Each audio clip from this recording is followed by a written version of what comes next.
오늘은 요한복음 7장 1절에서부터 9절까지의 말씀을 가지고 묵상 성경 공부를 하도록 하겠습니다. 오늘 본문 내용은 예수님과 예수님의 형제들 간의 대화를 나누는 그런 내용이 나옵니다. 6장에서는 예수님의 사역이 갈릴리를 배경으로 이루어져 있는 것을 볼 수 있는데, 이제부터는 예수님의 후기 유대 사역이 나오게 되는 것입니다. 오늘 본문에는 모든 유대인들이 초막절을 지키러 예루살렘으로 모여드는 그런 배경을 가지고 있습니다. 이 초막절이란 유대인들이 가지고 있는 3대 명절이 있는데, 그 명절 중에 하나로서 10월에 열리는 명절입니다. 이 기간 동안에는 모든 가족들이 각각 임시 거처를 만들게 됩니다. 자기네 집 앞들이나 뒷뜰에 초막을 지어서 그곳에서 살게 되는데, 약 7일 동안 지켜지는 그런 명절이었습니다. 그들 조상들이 하나님의 인도하심으로 이집트에서 나와서 가나안으로 들어갈 때까지 광야 생활을 하게 됐는데, 광야 생활을 하고 있었는데 그 나그네 생활을 했던 것을 기억하고 그 사건을 기념하고 또 하나님께 감사를 드렸던 그런 명절이었습니다. 초막절은 1년 중에서 가장 기쁜 추수의 기간입니다. 그 기쁨을 하나님께 감사하는 일종의 추수감사절이었고, 아까 말했듯이 7일 동안 지켜졌습니다.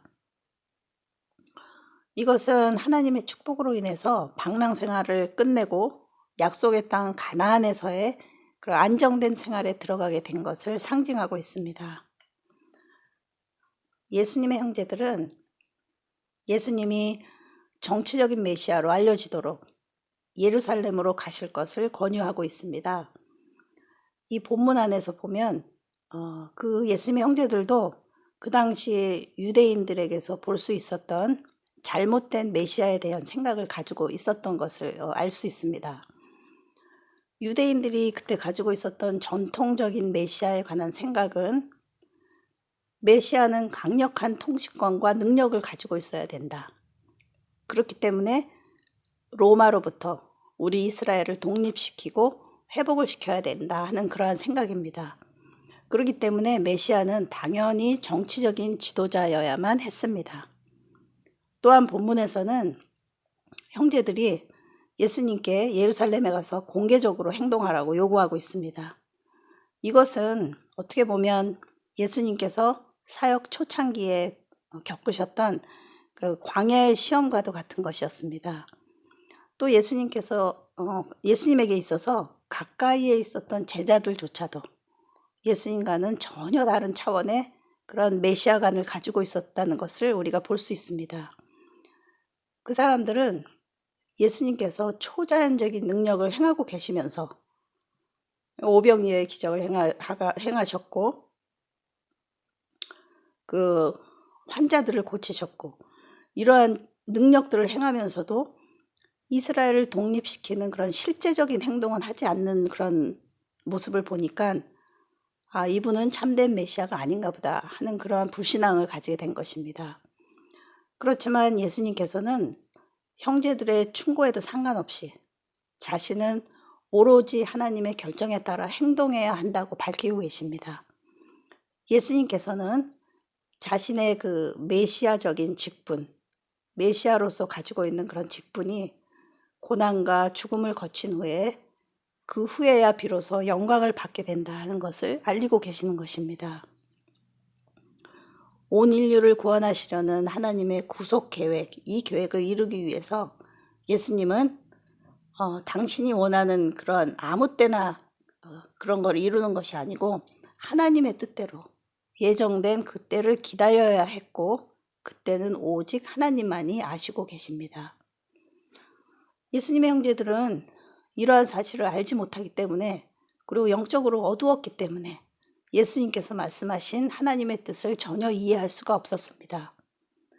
그 사람들은 세상에 속해 있었고, 그렇기 때문에 세상은 자기 사람들을 사랑합니다. 그래서 그 자기 사람들을 미워하지 않습니다. 그렇지만 예수님은 세상으로부터 미움을 받게 된 것입니다.